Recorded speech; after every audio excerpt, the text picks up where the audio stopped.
शुरुआत आज से हम कर रहे हैं, ठीक है। और भूगोल विषय में आपको हम पढ़ाएंगे, ब्रह्मांड वगैरह पढ़ाएंगे, सब पूरी जानकारी देंगे इसके बारे में। भूगोल एक ऐसा सब्जेक्ट है कि यदि आप उसको अच्छे से समझ लेते हैं, अच्छे से पढ़ लेते हैं, एक बार, सिर्फ एक बार अच्छे से पढ़ लेंगे, अच्छे से समझ लेंगे, ठीक है, आप एक समझ विकसित कर लेंगे, ठीक है। लोग कहते हैं कि भूगोल बहुत कठिन है, मैं कहता हूँ बिल्कुल कठिन नहीं है। यदि एक बार भूगोल को अच्छे से समझ लिया जाए, ठीक है, अच्छे से पढ़ लिया जाए, तो जो है भूगोल कोई कठिन सब्जेक्ट है नहीं। ग्रेजुएशन तक तो मैंने भी भूगोल नहीं पढ़ी, ठीक है, पर अभी पिछले कुछ सालों में मैंने भूगोल का अध्ययन किया है और उसको समझा। और पिछले 2 सालों से मैंने भूगोल के बारे में ज़्यादा अध्ययन नहीं किया, पर मुझे सब याद है। क्यों याद है? क्योंकि मैंने भूगोल को रटा नहीं था, किताबी ज्ञान नहीं लिया था, उसको समझा था, ठीक है, उसको समझा था। और आज देखें तो पूरा ग्लोब का ग्लोब जो होता है ना, वो पूरा दिमाग में बस जाएगा, ठीक है। यदि आप लोग जो है ठीक से समझोगे, ठीक से करने के बारे में सोचोगे, तो आप लोगों के भी दिमाग में पूरा ग्लोब बस जाएगा। जैसे मैंने बताया कि एशिया में ये पर्वत, यहाँ पे ज्वालामुखी घटना हुई। यूरोप में उस नदी में तेल रिसाव हुआ किसी कारण से, या फिर ऑस्ट्रेलिया के जंगलों में आग लगी। तो यदि आप लोगों को पता ही नहीं है ऑस्ट्रेलिया कहाँ है, तो समस्या है। एक बार आप लोग पूरा विश्व भूगोल, पूरा पृथ्वी की बाह्य संरचना, आंतरिक संरचना के बारे में अच्छे से जान लेंगे, तो आप लोगों को पूरा ग्लोब आपके दिमाग में होगा, ठीक है। आप लोग किसी भी चीज़ के लिए, मतलब इससे क्या करें, करंट अफेयर हो गया या फिर जीएस हो गया। देखिए, जो जीएस पोर्शन होता है उसका सबसे मजबूत भाग होता है भूगोल और इतिहास, ठीक है। यदि भूगोल और इतिहास में आपकी अच्छी पकड़ है तो आपको मैथ रीजनिंग में थोड़ा सा पकड़ होनी चाहिए। बाकी यदि भूगोल और इतिहास में जो है आपकी अच्छी पकड़ है, तो भूगोल की वजह से आपका करंट अफेयर प्लस एक भूगोल तो कंप्लीट ही होगा, प्लस करंट अफेयर और प्लस जीएस, इन 3 चीज में जो है आप लोग आप निपुण हो जाएंगे। तो भूगोल बहुत ही आवश्यक है, ठीक है। इससे दुनिया में कहाँ क्या घटनाएं घट रही हैं, वहां पे हम तुरंत आकाश लगा सकते हैं कि नहीं वहां पे घटना घटी होगी, ठीक है। तो भूगोल बहुत ही रुचिकर सब्जेक्ट है और बिल्कुल आसान सब्जेक्ट है और साइंटिफिक भी है, मतलब जो है वो है, ठीक है। अब क्यों ऐसा होता है कि जो गर्म जलधाराएं हैं हमेशा पूर्व में ही पाई जाती है महाद्वीपों के, पश्चिम में क्यों नहीं पाई जाती हैं? पश्चिम में ठंडी जलधाराएं क्यों पाई जाती हैं? अधिकतर मरुस्थलों का विकास, चाहे सहारा मरुस्थल हो या अटाकामा मरुस्थल हो, क्यों उनका विकास जो है पश्चिमी भाग में ही हुआ है महाद्वीप के? कभी आपने सोचा है? तो ये एक फैक्ट है जिसको यदि आप लोग पढ़ लेंगे तो आपके अच्छे से समझ में आएगा। तो शुरू करते हैं। देखिए, यदि आप मेरे साथ पढ़ना चाहते हैं तो आप लोगों को एक काम करना होगा। देखिए, यदि आप जो है, जैसे मैं पढ़ाऊँ आप पढ़ लिए, तो आपको जैसे मान लो, सपोज दैट मान लो 30 क्वेश्चन आए एग्जाम में, तो 30 क्वेश्चंस में आप लोग बहुत ज़्यादा 24 या 23-24 कर सकते हो। पर यार मेरे साथ साथ आप लोग नोट्स बनाते चलोगे, ठीक है, तो आप 27 से 28 सवाल हल करने में जरूर सफल होंगे। यदि इतने आते हैं तो मैं परसेंटेज बता रहा हूँ, ठीक है। तो नोट्स बनाना अत्यधिक आवश्यक है। एक बार आप लोग नोट्स अच्छे से बना लोगे तो आप लोगों को फिर मेरे वीडियो देखने की जरूरत नहीं पड़ेगी, डाटा हो या ना हो। नोट्स खोलो, तुरंत देखो कैसे क्या है। जब नहीं समझ में आए तब वीडियो देख लो, तुरंत अच्छे समझ में आ जाएगा। अक्सर नोट्स से ही समझ में आ जाता है, हम भी नोट्स बनाते हैं, तभी आज हम पढ़ाने के काबिल हुए हैं। नोट्स बनाओ, ठीक है। और पढ़ने के 2 तरीके होते हैं। एक तरीका होता है कि खुद से बहुत मेहनत करना, किताबें ले लो और खुद से बहुत मेहनत करो। पर उसमें ये नहीं पता चलता है कि हमें क्या पढ़ना है क्या नहीं पढ़ना है। दोस्तों, सक्सेस वही प्राप्त करता है जिसको ये पता होता है कि हमें क्या नहीं पढ़ना है। ठीक है, क्या नहीं पढ़ना है, कौन सा एग्जाम है उसके लिए हमें क्या नहीं पढ़ना है। ठीक है, सक्सेस वही प्राप्त करता है। बहुत सारे लोग बहुत सारी मेहनत करते हैं पर फिर भी असफल हो जाते हैं। क्यों? क्योंकि उन्हें नहीं पता होता है कि हमें पढ़ना क्या है। ठीक है, तो या फिर पढ़ाई का देखिए, पढ़ाई का एक तरीका तो हो गया कि बहुत मेहनत करिए, आप लोग किताबों से मेहनत करिए और समझिए। दूसरा, मैं यहाँ पे आपको समझाऊंगा ही, हर एक चीज अच्छे से समझाऊंगा। ठीक है,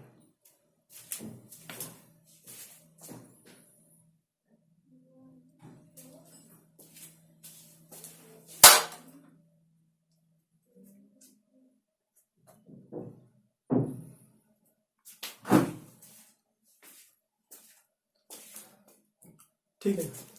तो मैं यहाँ पे आपको हर एक चीज समझाऊंगा, बहुत अच्छे से समझाऊंगा, इसकी आप बिल्कुल भी चिंता मत करें। और यहाँ पे देखिए, तो आप लोग नोट्स बनाइएगा। ये नोट्स बना लोगे तो बहुत ही लाभदायक होगा। और आपको 3-4 साल यदि भूगोल रिपीट भी नहीं किए ना, तो आप लोगों को भूगोल से कोई दिक्कत नहीं होने वाली, आपको भूगोल याद रहेगी। ठीक है, समझ में आ जाएगा कि हाँ ये चीज है, वहाँ वो पर्वत था, ऐसे ये पहाड़ है, ये नदी है, ये झील है, सब समझ में आ जाएगा। ठीक है, तो फिर आइए देखते हैं। आज हम शुरुआत करेंगे ब्रह्मांड से। ठीक है, ब्रह्मांड से हम शुरुआत करेंगे, फिर उसके बाद देखिए ब्रह्मांड में क्या क्या पढ़ाएंगे। ब्रह्मांड में आपको पढ़ाएंगे हम आकाशगंगा पढ़ाएंगे। ठीक है, आकाशगंगा पढ़ाने के बाद आपको पढ़ाएंगे सौरमंडल।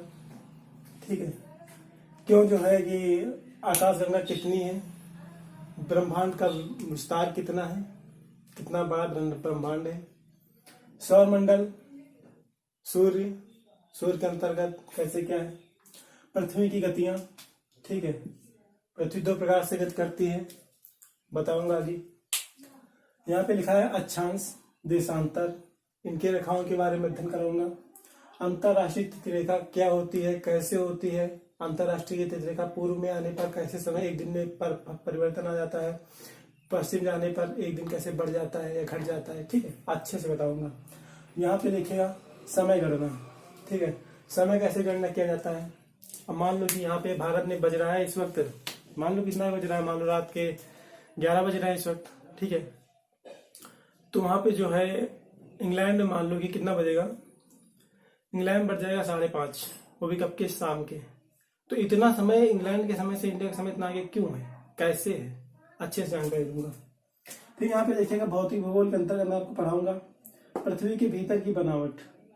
पृथ्वी के भीतर की बनावट कैसी है, क्यों जो है बीचों बीच समुद्र में, ठीक है, बीचों बीच समुद्र में क्यों तिरछा पहाड़ पाया जाता है, बहुत विशाल पहाड़ पाया जाता है, ऐसे मोड़नुमा पाया जाता है, क्यों पाया जाता है इतना तिरछा पहाड़। ठीक है, और समुद्र के भीतर ये चट्टाने। ठीक है, कहीं चट्टाने समुद्र के भीतर। यहाँ पढ़ाऊंगा मैं प्लेट टेक्टोनिक थ्योरी। ठीक है, जो हैरी हैस ने दी थी अच्छे से। यहाँ पे अंतर्जाल बल, मतलब पृथ्वी के अंदर घटित होने वाली घटनाएं। देखिए यहाँ पे भौतिक भूगोल के अंतर्गत पृथ्वी के अंदर घटित होने वाली घटनाएं, जैसे कि देखिए भूकंप, कहीं कहीं पे भूकंप बहुत अधिक आता है, कहीं कहीं पे भूकंप नामात्र का आता है, या फिर कहीं सामान्य रूप से आता है। ठीक है, सुनामी, ज्वालामुखी। ठीक है, फिर इसके बाद जो है बहिर्जाल, पृथ्वी के बाहरी जो है, बाहरी जो भौतिक चेंजेस होते हैं, जैसे कि अपक्षय हो गया, अपरदन हो गया। अपक्षय, अपरदन उससे कहते हैं जो हवा, नदियों तथा जल के द्वारा बहाई या फिर उड़ा ले गई मिट्टी को जो है अपरदन कहते हैं। ठीक है, यहाँ पे लिखा हुआ है नदी, भूमिगत जल। ठीक है, भूमिगत जल के बारे में अच्छे से बताऊंगा। यहाँ पे लिखा है सागरीय जलवायु द्वारा निर्मित स्थलाकृतियां। ठीक, जो सागरीय जलवायु के द्वारा मतलब जो है निर्मित की गई स्थलाकृतियां, उनके बारे में अच्छे से जानकारी दूंगा। यहाँ पे लिखा हुआ पर्वत, पठार, मैदान, नदी और झीलें, इनके बारे में बताऊंगा कि कैसे पर्वतों का निर्माण हुआ है। सिर्फ यही हिमालय ही नहीं, पूरे विश्व में कैसे पर्वतों का निर्माण हुआ है और क्या उनकी विशेषताएं हैं। कोई पठार है तो वो क्यों पठार बना है, क्यों जो है चीन में जो है एक लोहेस का मैदान है और वहां पे उड़ा के लाई गई मिट्टी द्वारा वो मैदान का निर्माण हुआ है, चीन के लोहेस मैदान में मैदान। फिर उसके बाद नदी पढ़ाऊंगा, ठीक है। नदियां बहुत महत्वपूर्ण होती हैं, वो चाहे भारत की हो या पूरे विश्व की हो, मैं अच्छे से बताऊंगा।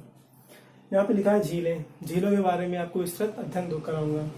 यहाँ पे लिखा है महासागरीय लवणता, क्यों भूमध्य रेखा के पास जो है 35 अक्षांश उत्तर 35 अक्षांश दक्षिण में जो है क्यों समुद्र में अधिक लवणता पाई जाती है, इसका कारण क्या है ये बताऊंगा, विस्तृत चर्चा करूंगा, ठीक है। तापमान, निक्षेप, धाराएं, गर्म जलधारा, ठंडी जलधारा, क्यों जो है महाद्वीप के पूर्व में जो है गर्म जलधाराएं पाई जाती हैं, महाद्वीप के पश्चिम में क्यों ठंडी जलधाराएं पाई जाती हैं, कोई भी महाद्वीप हो, ठीक है। तरंग, प्रवाल भित्ति, जो लक्षद्वीप है ये प्रवाल भित्ति से ही निर्मित है, वहां पहले कोई द्वीप नहीं था, प्रवाल भित्तियों के द्वारा ही उसका निर्माण किया है। प्रवाल भित्तियां क्या होती हैं, इनकी मृत्यु कैसे होती है, इनका जीवन काल क्या होता है, खाने की जो है इनको जो जीने के लिए किसकी आवश्यकता होती है प्रवाल भित्तियों की, कैसे जो है टापू बन जाता है बीचों बीच समुद्र में, ठीक है। बहुत मजबूत, सालों साल तक स्थायी रहने वाला, दसियों साल तक स्थायी रहने वाला, ठीक है। यहाँ पे देखिएगा वायुमंडल संरचना, वायुदाब पेटी, स्थानीय पवन आर्द्रता, चक्रवात, ये सब चीजें आपको पढ़ाऊंगा।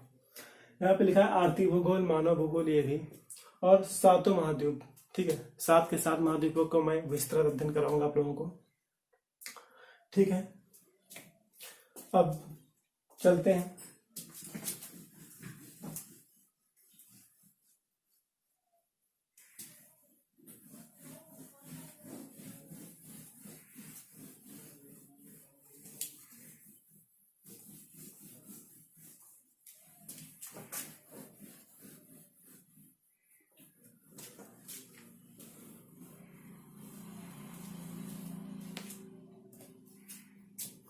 ठीक है।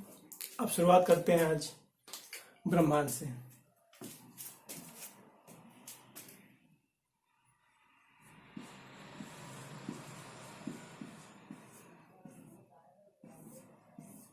ठीक, ब्रह्मांड, ब्रह्मांड के अंतर्गत देखिए 3 वैज्ञानिकों ने परिकल्पना दी है। वो परिकल्पनाएं तो बहुत लोगों ने दी हैं पर 3 ही मान्य हैं, ठीक है। 3 ही सबसे अच्छी मानी गई हैं और 3 में भी से कोई एक सबसे अच्छी है। देखिए यहाँ पे वैज्ञानिक थे ऑटो स्मिथ,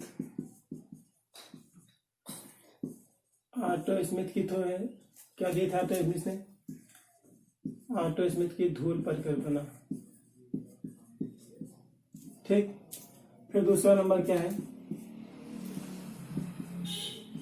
लाप्लास, लाप्लास ने क्या दिया था, निहारिका सिद्धांत दिया था,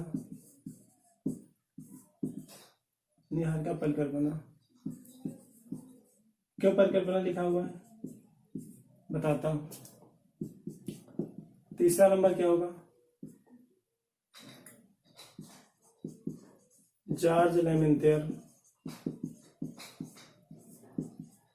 बिग बैंग थ्योरी,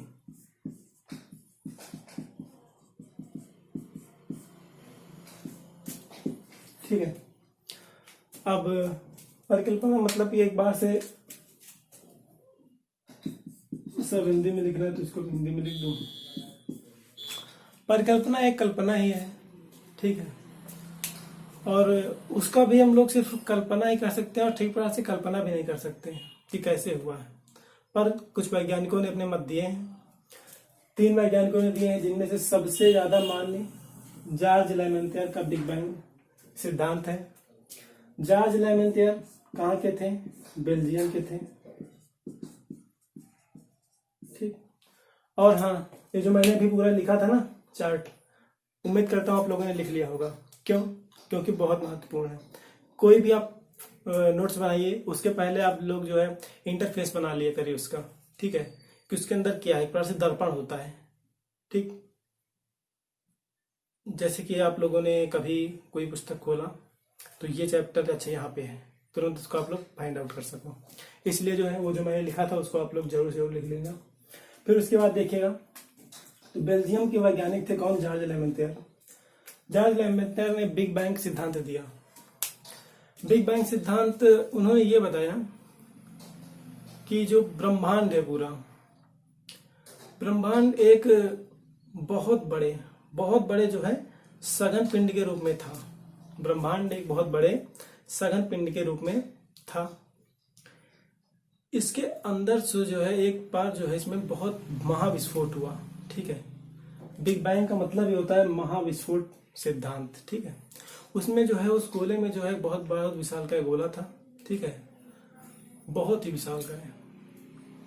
और उसमें जो है जब महाविस्फोट की प्रक्रिया हुई तो वो कई सारे टुकड़ों में बट गया, इधर उधर हजारों टुकड़े, लाखों टुकड़े, अरबों टुकड़ों में बट गया।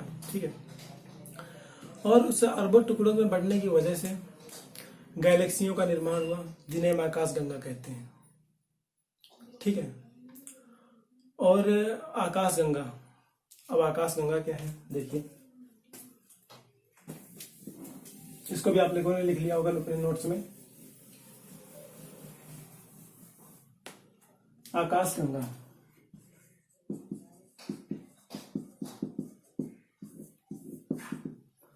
आकाशगंगा दोस्तों जो है कुछ इस प्रकार से होती है। यह आकाशगंगा का केंद्र है। इस प्रकार से आकाशगंगा होती है। यह आकाशगंगा का केंद्र है। यहां पे इसको क्या कहते हैं दोस्तों, आकाशगंगा के केंद्र को बल्ज कहा जाता है। और जैसे जैसे देखिए, जैसे जैसे हम आकाशगंगा के केंद्र देखिए, आकाशगंगा के केंद्र में जो है तारों की संख्या अत्यधिक होती है। मैं जो बोल रहा हूं उसको आप लोग नोट्स जरूर बना लीजिएगा। मैं उतना ही बोलूंगा जितना आप लोगों के लिए फायदेमंद हो। ठीक है, और मेरी कही गई बातों को आप लोग लिख लीजिएगा। इससे आप लोगों को फिर जो है शायद वीडियो देखने की जरूरत ना हो और अच्छे से आप लोग समझ जाएंगे। मैंने बताया जैसे अभी वही पूरी बात। ठीक है, सालों साल तक याद रहेगा। अब यहाँ पे देखिएगा, ये क्या हो गया, बल्ज हो गया। और यहाँ पे जो गैलेक्सी का केंद्र होता है, जो आकाशगंगा का केंद्र होता है, पहले बता दूं, गैलेक्सी को हिंदी में आकाशगंगा कहते हैं। ठीक, आप समझिएगा। तो गैलेक्सी होता है, गैलेक्सी के केंद्र में जो है तारों की संख्या। ठीक, गैलेक्सी किनसे बनी होती है, तारों से बनी होती है। कैसे, गैलेक्सी के केंद्र में सपोज मान लीजिए यहाँ पर इतने में, ठीक है, इतने में जो है तारों की अत्यधिक सघनता पाई जाती है। बहुत सघन तारे होते हैं इसमें। पर जैसे जैसे हम जो है, जैसे जैसे हम यहाँ इधर की ओर चलेंगे, ठीक बाहर की ओर आएंगे, वैसे वैसे तारों की सघनता जो है कम होती चली जाएगी। अब देखिएगा, यहाँ पे आकाशगंगा हो गया ना। अब आपको बताऊं कि आकाशगंगा जो होती है, एक आकाशगंगा एक आकाशगंगा में अनुमानतः जो है 100 अरब तारे होते हैं। ठीक है, एक आकाशगंगा में अनुमानतः जो है 100 अरब तारे होते हैं। ठीक है, और अनुमानतः 100 अरब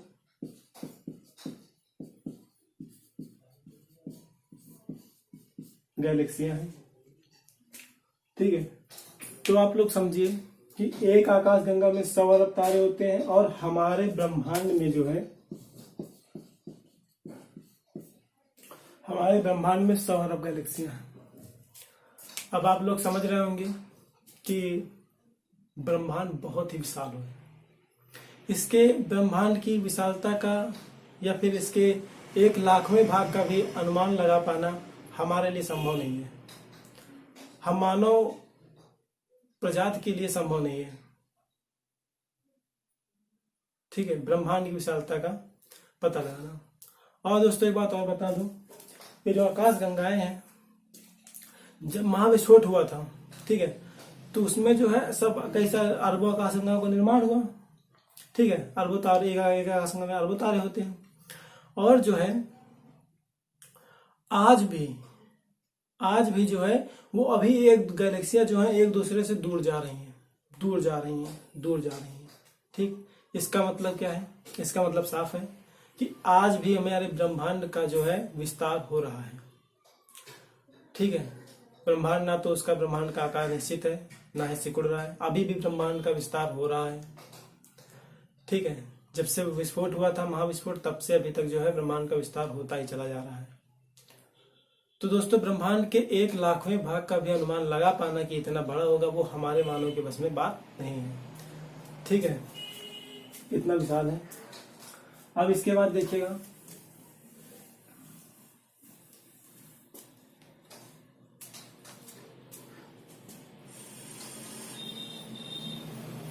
जो आकाश गंगा है, ठीक है, जो आकाश गंगा है, ये आकाश गंगा जो है, हमारी आकाश गंगा का नाम क्या है? क्वेश्चन ये उठता है कि हम लोग जहाँ पे रह रहे हैं उस आकाश गंगा का नाम क्या है? दोस्तों, उस आकाश गंगा का नाम क्या है? मंदाकिनी है। ठीक है, मान लीजिए कि ये आकाशगंगा केंद्र है। इस आकाशगंगा में हम लोग रह रहे हैं। आकाशगंगा अरबों तारों का समूह है और वहां पर भी एक तारा कोई है, सूर्य। ठीक है, सूर्य अपने 8 ग्रहों के साथ उस आकाशगंगा के केंद्र की परिक्रमा कर रहा है और यह परिक्रमा 25 वर्षों में पूरी होती है। सूर्य अपनी एक आकाशगंगा के केंद्र की परिक्रमा जो है, ठीक है, 25 वर्षों में पूरी करता है और इसे हम एक ब्रह्मांडीय वर्ष कहते हैं। जब सूर्य आकाशगंगा की जो एक चक्कर पूरा कर लेता है तो उसे हम ब्रह्मांडीय वर्ष कहते हैं, एक ब्रह्मांडीय वर्ष। ठीक है, अब इसके बाद देखिएगा, अब इसके बाद ये बात एक समझिए यहाँ पे,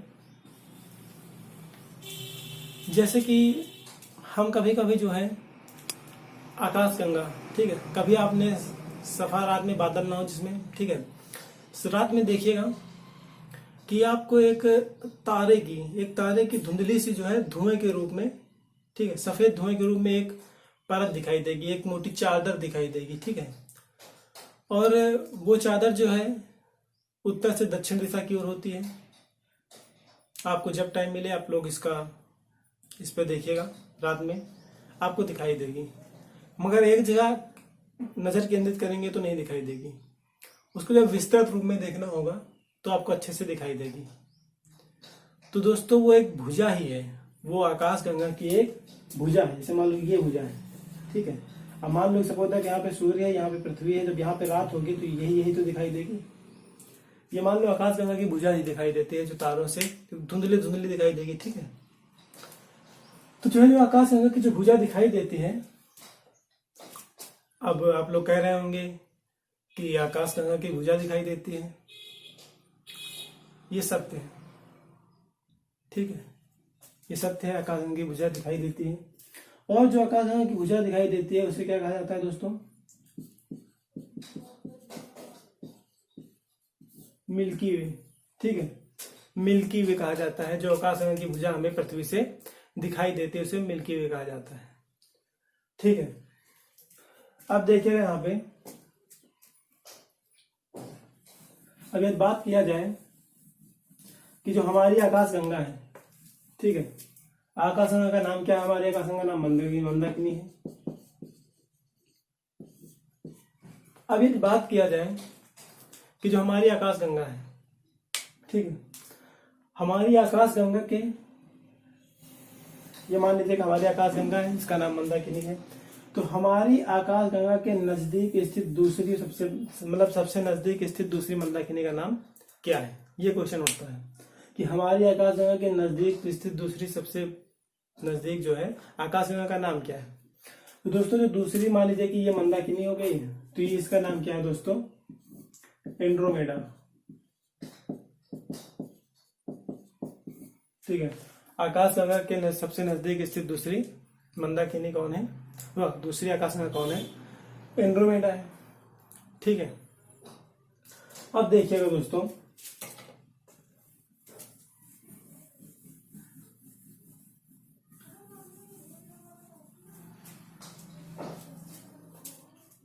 अब हमारी जो मान लीजिए कि ये आकाशगंगा है,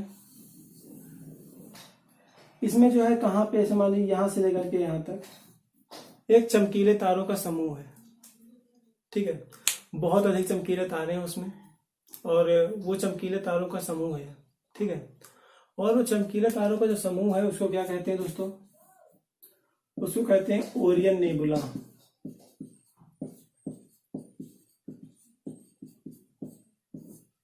उस चमकीले तारों के समूह को ओरियन नेबुला कहते हैं, ठीक है। अब देखिएगा कि ओरियन नेबुला, ठीक। अब एक चीज ये देखिएगा कि जो आकाशगंगा होती है,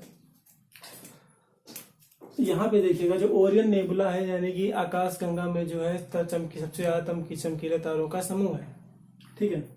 वहां पे अब एक तारा होता है दोस्तों, साइरस या डॉग स्टार, ठीक है, साइरस या डॉग स्टार। अच्छा, आप लोग ये बताइए कि सबसे चमकीला कौन सी चीज है? सबसे चमकीला सूर्य है, ठीक है। हमारे पृथ्वी पर से देखने में सबसे ज्यादा चमकीला कौन सा दिखाई देता है? सूर्य दिखाई देता है। उसके बाद चंद्रमा दिखाई देता है। उसके बाद क्या दिखाई देता है? सबसे चमकीला सूर्य हो गया, देखिए। फिर क्या हो गया? चंद्रमा हो गया। फिर उसके बाद सबसे चमकीला क्या दिखाई देता है? शुक्र। यानी कि सबसे चमकीला पिंड सूर्य दिखाई देता है, फिर पिंड कौन सा दिखाई देता है? चंद्रमा दिखाई देता है, फिर शुक्र दिखाई देता है, ठीक है। मैं पिंड की बात कर रहा हूँ, ना ही तो ग्रह की बात किया, ना ही तारे की बात किया, ना ही उपग्रह की बात किया। मैं सिर्फ और सिर्फ एक पिंड की बात कर रहा हूँ, ठीक है। तो जो सबसे चमकीला पिंड है सूर्य है, फिर चंद्रमा है, फिर शुक्र है। शुक्र को सांझ का तारा या भोर का तारा कहा जाता है। क्यों कहा जाता है? क्योंकि दोस्तों देखिएगा, सुबह के वक्त आपको पूर्व दिशा में, शाम के वक्त आपको पश्चिम की दिशा में ये दिखाई देगा, एक तारे से एक आकार का दिखाई देगा। पर दोस्तों तारों की खासियत अलग होती है, और ये एक ग्रह है, इसकी खासियत अलग होती है। पहले चमकता हुआ जरूर दिखाई देता है। इसकी खासियत दोस्तों ये होती है कि जो, जैसे कि मान लो शाम के वक्त जो है आपको ये दिखाई देगा, तो कैसे पहचान करोगे कि ये शुक्र ग्रह दिखाई दे रहा है? दिखाई देगा। सूर्य की पहचान कर लेते हो, चंद्रमा की पहचान कर लेते हो, शुक्र की पहचान कैसे करोगे? आपको जो है एक, तारों का गुण क्या होता है? तारों का गुण होता है टिमटिमाना। उनका आकार जो है चेंज होता रहता है, ठीक है, ऐसे ऐसे। तो तारे टिमटिमाते रहते हैं। पर जो ग्रह है, ग्रह तो टिमटिमाएगा नहीं। क्यों? तारों के पास स्वयं की ऊर्जा तथा ऊष्मा होती है, ग्रहों के पास ना तो स्वयं की ऊर्जा होती है, ना ही ऊष्मा होती है। ग्रह जो है सूर्य से प्रकाशित होते हैं, सूर्य के प्रकाश से प्रकाशित होते हैं। तो आपको शाम के वक्त जब कभी देखना, तो पश्चिम दिशा में, और सुबह के वक्त पूर्व दिशा में आपको जो है एक, जैसे कि बल्ब एक तारों से बड़ा, तारे छोटे होते हैं पर वो जो है तारों से बड़ा और एक बल्ब के रूप में दिखाई देगा। बल्ब टिमटिमाता नहीं है, टिमटिमाने वाले बल्ब नहीं, ऐसे वाले, ठीक है। तो बल्ब के रूप में आपको स्थिर रूप में जो है ज्योति जलती हुई दिखाई देगी। आप लोगों को, आप खुद ही एहसास कर लें कि ये तारा नहीं हो सकता है, ये एक ग्रह है। और वो कौन सा ग्रह होता है? शुक्र ग्रह होता है। तो हम बात करें कि जो है पृथ्वी से सूर्य के बाद, ठीक है, सूर्य के बाद पृथ्वी से सबसे चमकीला दिखाई देने वाला तारा कौन सा है? तो होगा साइरस या डॉग स्टार। साइरस या डॉग स्टार को दिन में तो देखिए सूर्य से ज्यादा चमकीला है, पर अत्यधिक दूरी होने के कारण साइरस या डॉग स्टार की हमें दिखाई नहीं देता दिन में। हमें रात में सबसे ज्यादा चमकीले तारे के रूप में दिखाई देगा, ठीक है। ये रात में सबसे ज्यादा चमकीले तारे के रूप में दिखाई देगा। और जो है कि इसकी जो चमक है, इसका जो प्रकाश है, वो जो है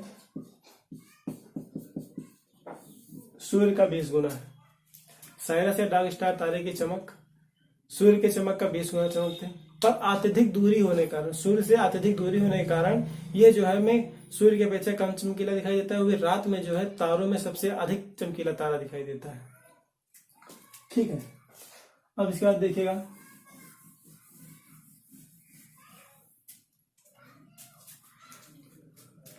इसके बाद मैं बात करूं कि सूर्य एक तारा है, सूर्य के सबसे नजदीकी तारा दूसरा कौन है। मतलब सूर्य देखिए, मान लीजिए कि ये कोई सूर्य है, ठीक है, और इसके ये एक तारा है, ठीक है, सूर्य एक तारा है और एक दूसरा तारा है जो सूर्य के सबसे नजदीक है, तो उसका नाम क्या है। उस तारे का नाम दोस्तों क्या है, प्रॉक्सिमा सेंचुरी।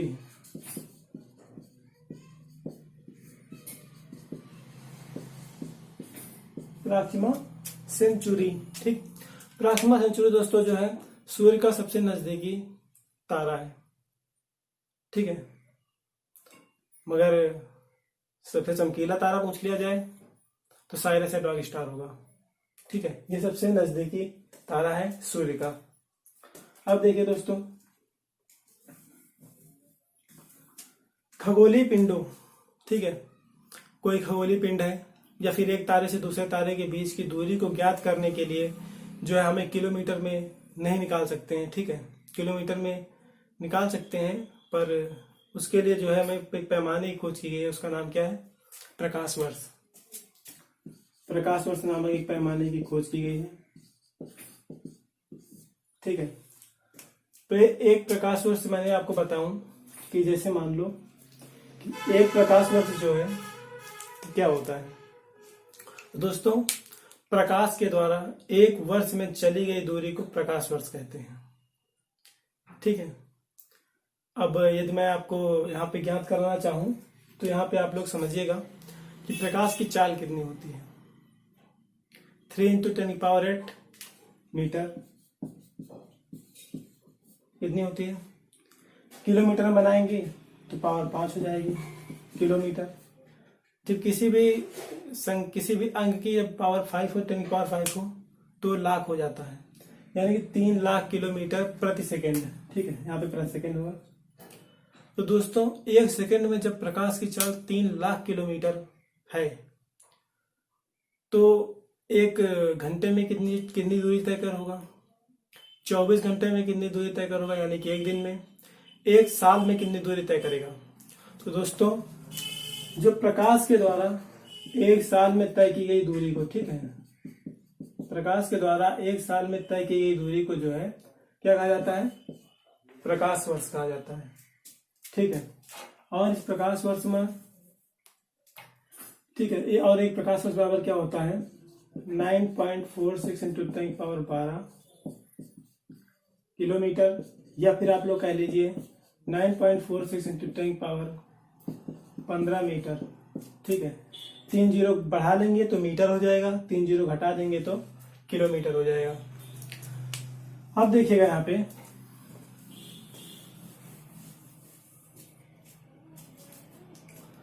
अब आपका एक क्वेश्चन उठता है कि तारे क्या है।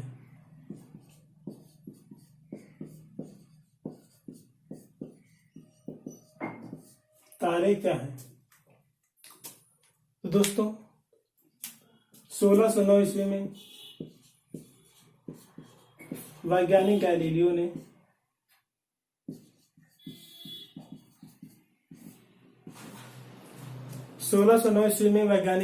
ने एक दूरबीन का आविष्कार किया, खोज की, जिससे कि हमें जो पृथ्वी से नंगी आंखों से जो तारे हमें नहीं दिखाई देते हैं, वो जो है दूरबीन की सहायता से उन्होंने कई तारों की खोज की, ठीक है। गैलीलियो ने की थी 1609 ईस्वी में दूरबीन की खोज की थी, और उसी की सहायता से उन्होंने जो है सूर्य से न दिखने वाले तारों को कई सारे तारों की खोज की, ठीक है। अब देखिए यहाँ पे तारे क्या है, क्वेश्चन ये बनता है कि तारे क्या है। तारे दोस्तों, तारों के पास होता क्या है, तारों के पास क्या होता है, ऊष्मा होता है, प्रकाश होता है। तारों के पास अपने डेफिनेशन क्या है तारों की, कि तारों के पास स्वयं जो है स्वयं का ऊर्जा तथा प्रकाश होता है। अब बात ये उठती है कि उनके पास ये ऊर्जा और प्रकाश आया कहां से। तो दोस्तों तारे जो है हाइड्रोजन से मिलकर बने होते हैं, और हाइड्रोजन की उसमें अधिकता होती है, और जब 2 हाइड्रोजन के अणु मिलते हैं तो एक हीलियम का नाभिक का निर्माण करते हैं, दो हाइड्रोजन के अणु मिलने पर एक हीलियम के अणु का निर्माण करते हैं। और दोस्तों जो है इसकी ऊर्जा का स्रोत क्या है दोस्तों? इसकी ऊर्जा का स्रोत क्या है? नाभिकीय संलयन है। ठीक, नाभिकीय संलयन की क्रिया कैसे होती है? दो हाइड्रोजन मिलकर के एक हीलियम के नाभिक का निर्माण करते हैं। ठीक है, और इसे नाभिकीय संलयन कहा जाता है। अब आपसे ये कहा जाए, एक क्वेश्चन आता है कभी कभी कि तारों का ईंधन क्या है, या फिर तारों का ईंधन किसे कहते हैं। आपको 4 ऑप्शन दे देगा और आपसे पूछेगा कि बताइए। तो तारों का ईंधन जो है हाइड्रोजन कहा जाता है। क्यों? क्योंकि हाइड्रोजन से ही शुरुआत होती है ईंधन बनने की, और ईंधन बनने के कारण तारे ऊष्मा तथा प्रकाश उत्सर्जित करते रहते हैं, टिमटिमाते रहते हैं। अब देखिएगा,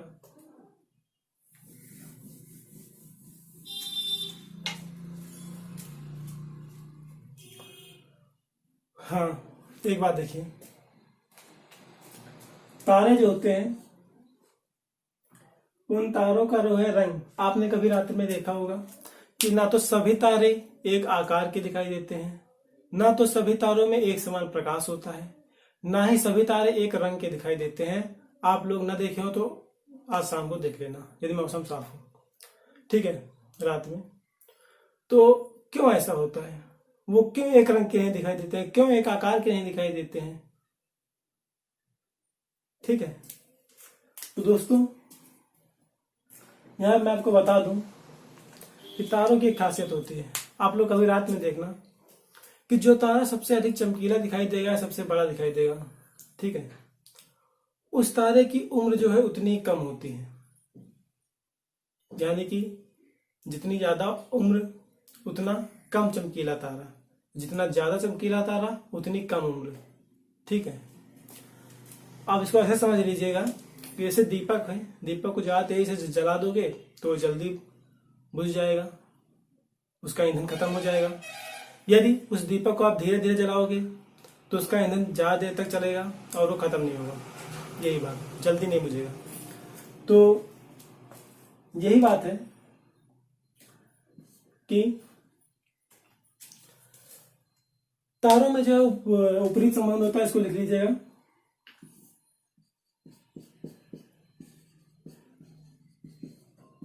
तारों का आकार 1/,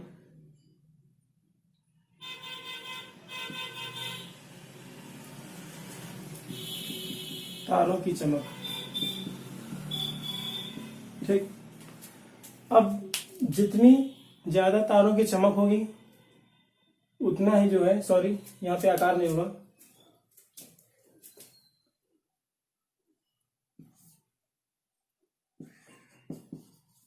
आयु।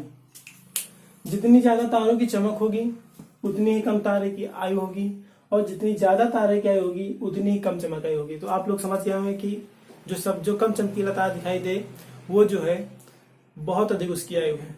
ठीक है, अब इसके बाद देखिएगा, तो तारे, अब क्वेश्चन उठता है कि तारे अलग अलग रंग के क्यों दिखाई देते हैं?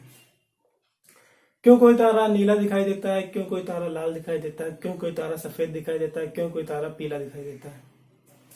ठीक है, यहां पे देखिए, नीला, पीला, सॉरी नीला, सफेद, पीला, लाल, तारों की 4 अवस्थाएं होती हैं। ठीक है, और नीला जो है अपनी प्रारंभिक अवस्था में होता है, और लाल जो है अपनी अंतिम अवस्था में होता है। ठीक है दोस्तों, यहाँ पे नीला, फिर उसके बाद देखिए, आपने कभी, आपको ऐसे इसको देखिए, समझो, आपने कभी गैस जलते हुए देखा है? एलपीजी, जब एलपीजी जलाई जाती है, गैस सिलेंडर से गैस जलती है, फिर गैस चूल्हे से, तो देखा होगा आपने उसमें नीला प्रकाश होता है। क्यों? क्यों जो है लकड़ी से खाना बनाने पर जल्दी उसमें जो है लगता नहीं है, यानी जल्दी की खाना जलता नहीं है, और गैस से पकाने पर क्यों जल्दी जो है खाना लग जाता है, क्यों? क्योंकि जो चूल्हे में लकड़ी जलाई जाती है उसका प्रकाश पीला लाल होता है, पीला और लाल होता है, पर जो गैस जलाई जाती है उसका प्रकाश नीला होता है। आप लोग गौर करे होंगे, ठीक है। तो जितना नीला, देखिए नीला प्रकाश सबसे प्रारंभिक अवस्था में तारों का होता है, तो नीला प्रकाश जो है दोस्तों बहुत ही कड़क होता है, ठीक है। आपने कभी तार वायर जो होते हैं उसको कभी जलाइए आग में, तो कैसे जलेगा? पहले उसमें बीचों बीच में नीला होगा, एक नीले कलर की लौ उठेगी, ठीक है, एक नीले कलर की लौ उठेगी। फिर उसके बाद जो है दोस्तों सफेद कलर की उसमें एक परत होगी, फिर सफेद कलर के बाद एक उसमें पीली परत होगी, और पीली कलर के बाद एक लाल परत होगी। ये पूरी लौ ऐसे बनती है, ठीक है, पूरी लौ ऐसे बनती है। तो अब आप देखिए कि तारा अपने प्रारंभिक अवस्था में नीला होता है, फिर सफेद होता है, फिर पीला होता है, फिर लाल होता है। लाल सबसे अंतिम अवस्था में होता है। तो दोस्तों जब तारा लाल होता है, सबसे अंतिम अवस्था में होता है, तो इसको क्या कहा जाता है? रेड जायंट, लाल तारा, ठीक है। लाल तारे को रेड जायंट कहते हैं, ठीक है। अब रेड जायंट से कहा गया, तो ये इसका कैसे क्या सिस्टम होता है? अब जब तारा लाल हो जाएगा, यानी कि जब सबसे उसमें सबसे ज्यादा उष्मा थी, सबसे ज्यादा गर्म था, तो उसका कलर नीला था। जब सबसे ज्यादा ठंडा हो गया तो उसका कलर जो है लाल हो गया। अब जो है तारा होता है, तारे की जो बाहरी परत होती है, यानी तारे की बाहरी सतह होती है, ठीक है, वो ठंडी होगी और केंद्र में उष्मा होगी। बाहरी परत, बाहरी सतह ठंडी होगी, उसके केंद्र में उष्मा होगी। तो दोस्तों जो है रेड जायंट तारा, ठीक है, तो जो रेड जायंट तारा होता है, ठीक है, रेड जायंट तारे में जो है फिर विस्फोट होगा। अब जब उसकी परत ऊपर की ठंडी हो जाएगी रेड जायंट तारे की, भीतर उसके थोड़ी बहुत उष्मा होगी, तो उसमें विस्फोट होगा। विस्फोट होगा तो दोस्तों जो है वो कौन विस्फोट होता है? उसे कहते हैं सुपरनोवा विस्फोट, उसे कहा जाता है सुपरनोवा विस्फोट, ठीक है। दोस्तों जब तारे में सुपरनोवा विस्फोट हो जाएगा, ठीक है, जब तारे में सुपरनोवा विस्फोट हो जाएगा तो कॉमन सी बात है उससे कुछ ना कुछ अवशेष बचेंगे। दोस्तों जो अवशेष बचेंगे, ठीक है, जो अवशेष बचेंगे उसमें कुछ ना कुछ द्रव्यमान होगा, कुछ ना कुछ भार होगा। जैसे कि आप देखिए नमक का टुकड़ा ले लीजिए, ठीक है, नमक का टुकड़ा, पीसा वाला नहीं, नमक का टुकड़ा, उसको जब आप फोड़ेंगे तो टुकड़े में भी बिखर जाएगा, उसका द्रव्यमान तो खत्म नहीं होगा, सिर्फ टुकड़े में भी बिखर जाएगा।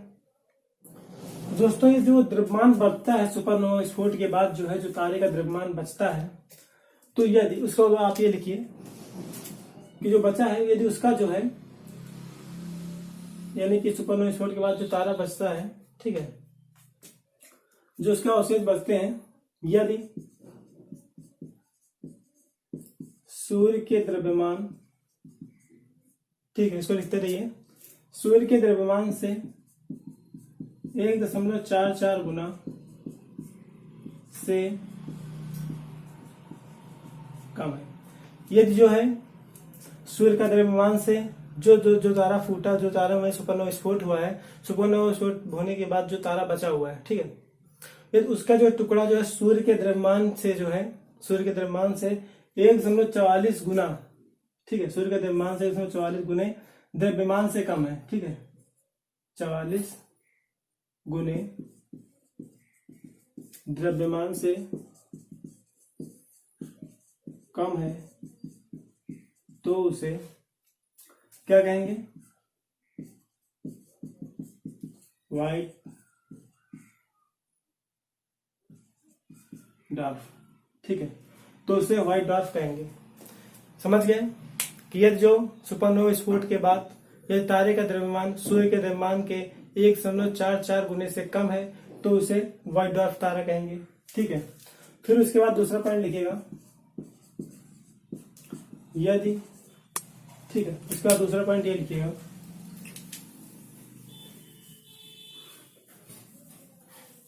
ठीक है, दूसरा पॉइंट लिखिएगा, यदि सूर्य के द्रव्यमान से 1.44 गुने द्रव्यमान से अधिक है तो उसे न्यूट्रॉन तारा कहेंगे। बात समझ गए कि यदि जो विस्फोट सुपरनोवा विस्फोट के बाद जो तारे का द्रव्यमान या सूर्य के द्रव्यमान का जो है 1.44 गुने से अधिक है, ठीक है, तो जो है उसे क्या कहेंगे, न्यूट्रॉन तारा कहेंगे। ठीक है, अब देखिए यहाँ पे दोस्तों, जो न्यूट्रॉन तारा होता है, ठीक है,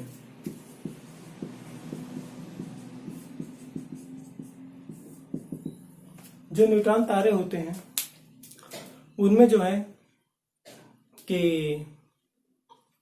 न्यूट्रॉन तारों में जो है उनकी एक खासियत होती है, शायद इसीलिए क्योंकि जो है उनका द्रव्यमान जो है सूर्य के द्रव्यमान से अधिक है। उनकी एक खासियत होती है कि वो जो न्यूट्रॉन तारे होते हैं वो आपस में सिकुड़ते रहते हैं, उनमें गुरुत्वाकर्षण क्षमता बहुत होती है। कोई चीज जो है अपने आप में ही सिकुड़ना शुरू कर दे, वो अपने आप में ही उसका अपना आकार जो है एकदम सिकुड़ना शुरू कर दे, ठीक, अपना आकार कम करना शुरू कर दे, ठीक है, तो एक दिन वो खत्म हो जाएगी, ना के बराबर वो अपना अस्तित्व खो देगी, ठीक है, उसका अस्तित्व नहीं रह जाएगा। इसमें क्षमता बहुत है, सिकुड़ रहा है, कितना सिकुड़ेगा, एक दिन वो अपना अस्तित्व ही खो देगा।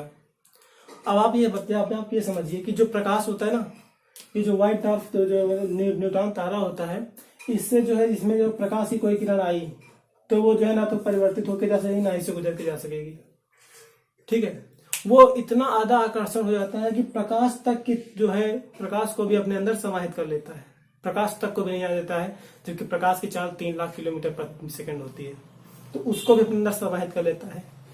ये होती है तारे की विशेषता, ठीक है। अब आज के लिए इतना ही। अब इसके बाद मैं कल आपको सौर मंडल पढ़ाऊंगा, ठीक है। मैंने जो बताया है उसको आप एक मार्केट में जाइए और एक 30-35 रुपए की फेयर लेकर आइए। यदि आपको पढ़ना है, आपको कुछ करना है, कुछ बनना है तो, ठीक है, और जो मैंने बताया उसको लिखिए और अच्छे से समझिए, ठीक है। मैं लिखता व्हाइट बोर्ड पे इसलिए हूँ आपका ध्यान आकर्षित करने के लिए, बोलता इसलिए हूँ आपको समझाने के लिए, ठीक है। तो कल हम आपको जो है सौरमंडल के बारे में जानकारी देंगे। नमस्कार।